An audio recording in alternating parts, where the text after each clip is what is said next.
Hey, everybody, welcome to In the Dirt with Drew Bedard and Banks Bedard. I'm Drew. On Banks. Nice. This is going to be a baseball podcast about talking through youth baseball, all the all the fun stuff, all the good stuff, all the bad stuff, or the tough stuff.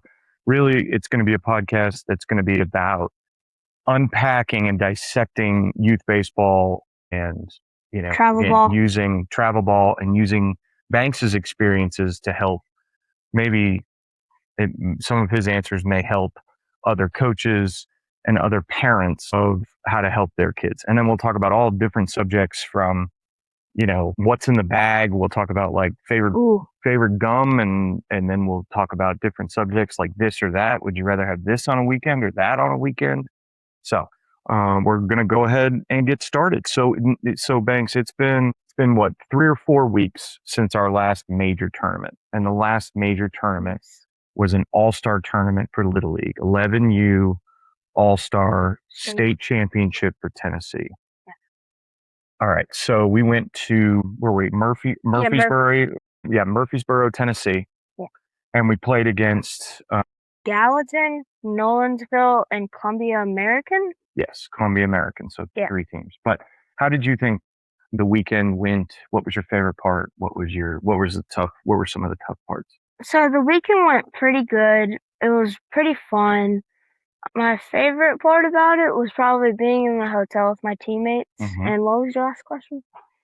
So what was your favorite part? And then what were some parts that were tough, even like at the field? Like, what were maybe part of the competition that was, Nolensville was probably the toughest that we faced. The two other teams were good competition, but weren't very good. Mhm. I didn't do the best, and our team did really good. We went 2-1, but yeah. Yeah, we went 2-1, which is really good for us, Johnson City.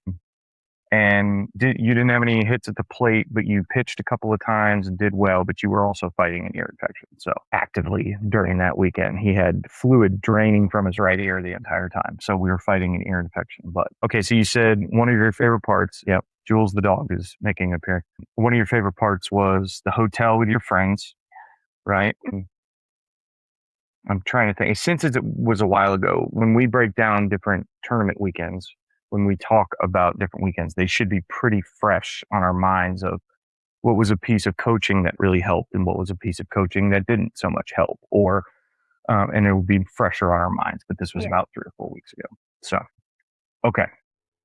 So, so one question and just something for you to think about is what was one piece of coaching from that weekend that you feel like actually helped versus there's a lot of coaching that doesn't help. But from that weekend, so you pitched a little, Mhm. obviously you were up at the plate, you're facing some tough teams. We had a Mhm. walk up. So let's go through the weekend. So we had first game was a tough battle, but we ended up winning 7-4. You started pitching that game. Yeah, I threw like 40 pitches and I had like 3 or 4 strikeouts. Mm-hmm. Yeah. Yep.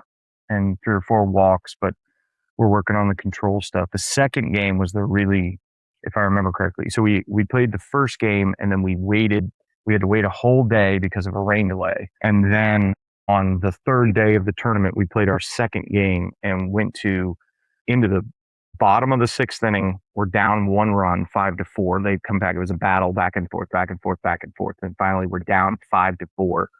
And one of our good hitters, Beckham, steps up. Well, first, the important part was one of our teammates, Shamar, got on base by walking. Yes. So that put the tying run on base. And then we're all hopeful at that point because there's no outs, guy on first. And then Beckham stuck And it. our biggest power hitter up. And our biggest hit power hitter, we were at a really good place in the lineup.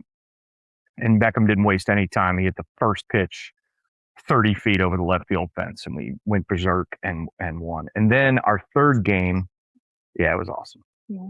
Yeah, how did you feel when that happened? It was awesome. Like, it was so electric. Nice.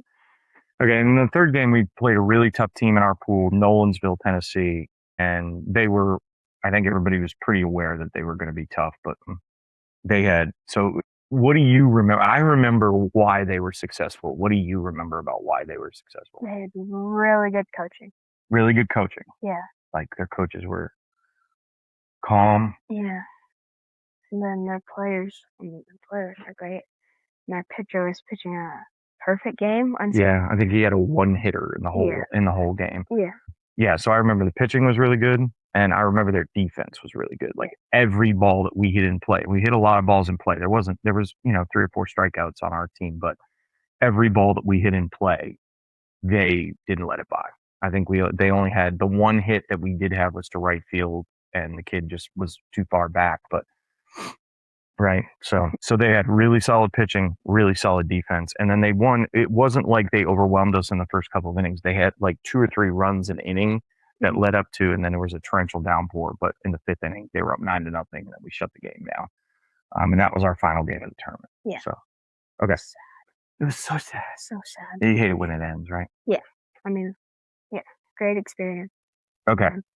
So one of the things that we're going to do, and I'll probably have to edit this in later, but is look at the viral highlight of the week. Now, Banks knows which one I'm going to talk about, so when I put it in and you guys see the highlight.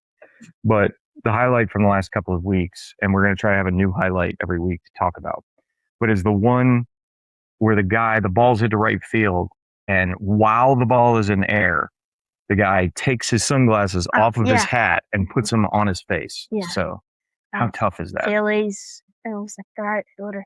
He just and then got blinded and put him on. Yeah.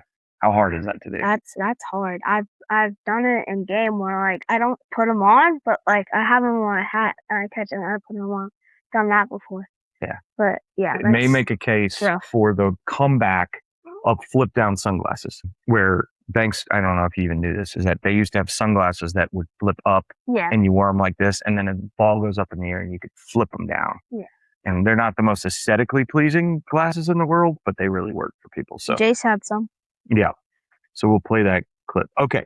This is going to be our this or that segment of just asking Banks some questions about this or that. All right. My first one for this week is, would you rather have back-to-back on a travel ball weekend?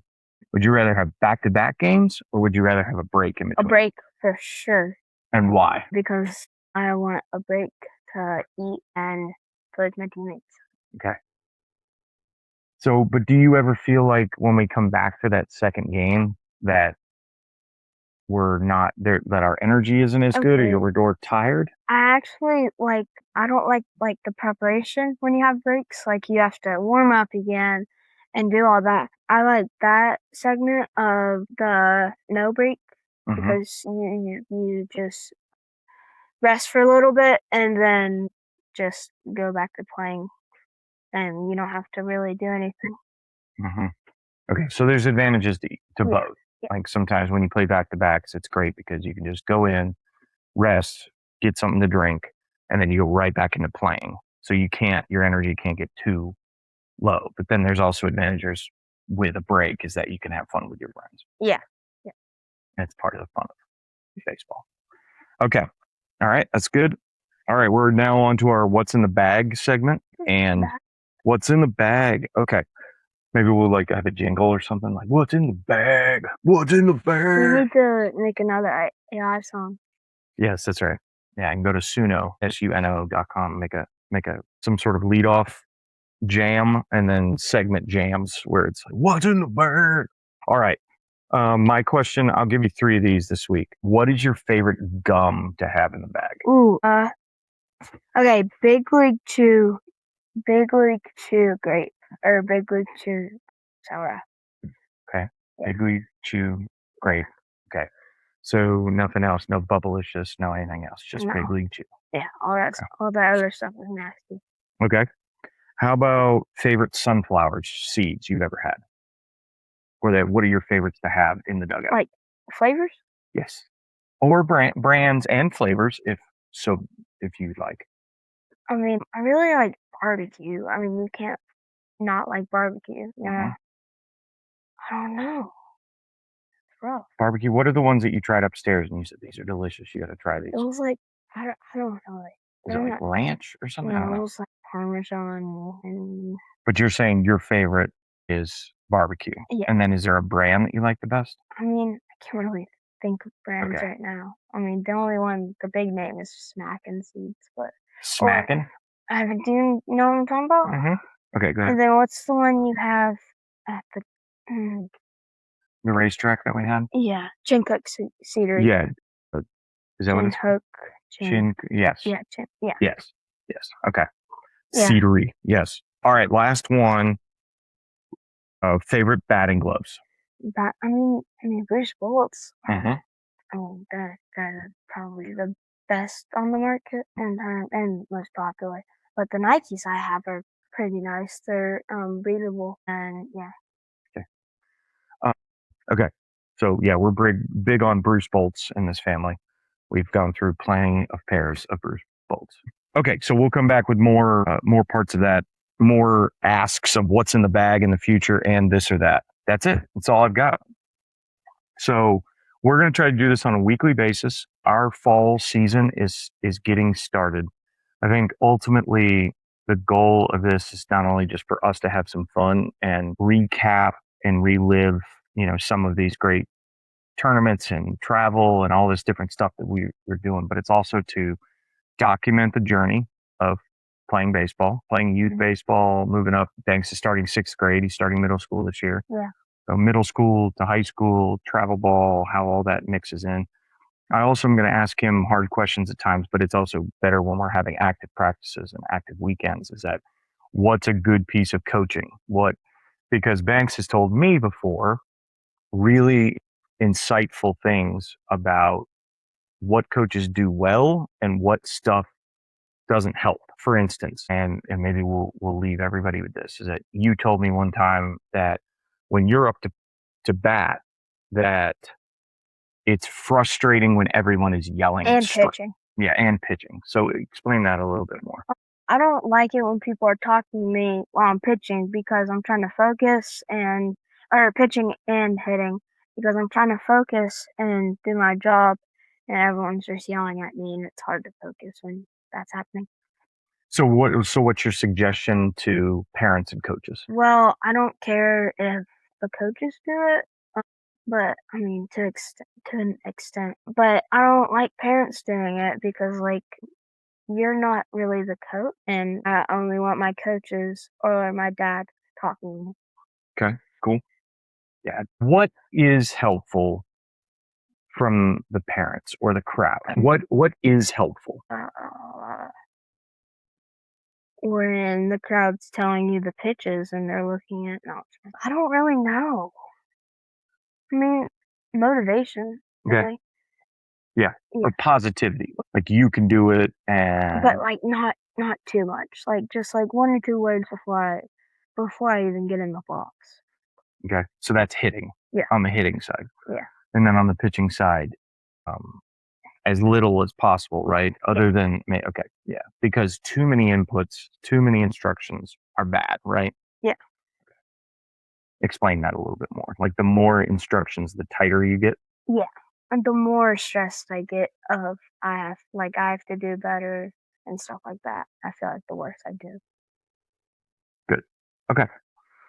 So we'll unpack that more and more as we go, but I think that was one huge part, but great insight that Banks gave me as a coach. Not only a dad, I'm a dad sometimes sitting in the crowd, and sometimes I'm a coach on the sideline or in the dugout. But all of these things that he has told me help me to be a better dad when I'm being dad and a better coach when I'm being coach. And I think this is an important part of why we're doing this, is so that other coaches and other parents can hear from an actual youth baseball player of what helps and what doesn't help. Because I think it's important that in this crazy age of internet and streaming and parents and fall ball, spring ball and travel ball and all this different stuff, is that what's the role? How can we do our best as parents and in supporting these kids?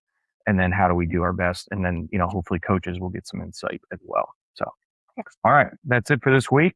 We'll see you next time. Thanks for tuning in. Bye.